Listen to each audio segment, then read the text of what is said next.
Hi, my name is Zanaya Peacock. I have decided to do my project on the lungs and how asthma affects the lungs.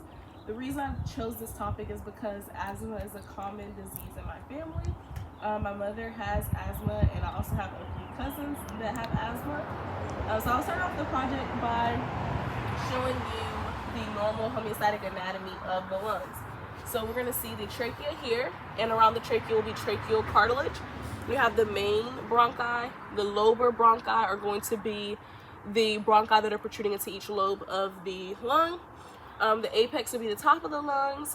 We will see that the right lung is going to be larger than the left lung, and the right lung also has 3 flaps, which is why the right lung has a superior, middle, and inferior lobe, but the left lung only has a superior and inferior lobe. We will also see that the bronchi towards the top are going to be larger than the endings. Those are bronchioles that are much thinner.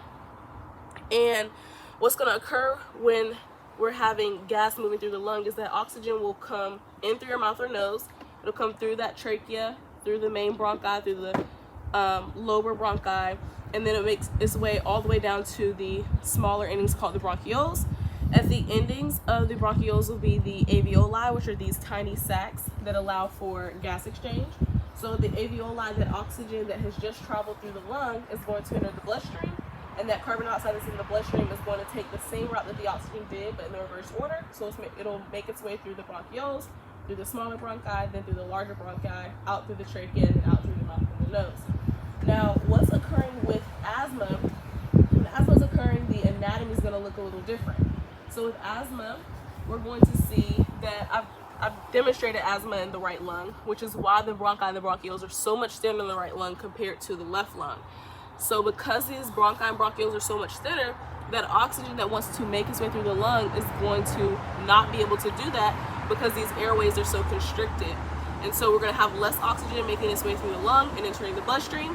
And then that carbon dioxide that wants to exit the bloodstream to make its way through the lung and out through the mouth and the nose can no longer do that, because once again, these airways are so constricted. So we get less oxygen in the lungs, and we get a buildup of carbon dioxide with asthma, and this is known as hypercapnia.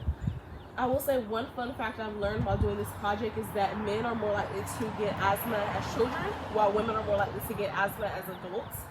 And I've also learned with asthma, it's not just the airways that are constricted, we're also getting a buildup of mucus. And on top of that buildup of mucus, the muscles around the airways are constricting, making it even harder for that gas to move through the lungs. If I were to redo this project in the future, I think I would find some way to demonstrate the mucus buildup in the lung somehow, because it's not just the bronchi that's constricted, we also have that mucus buildup.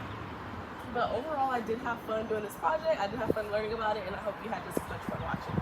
Thank you.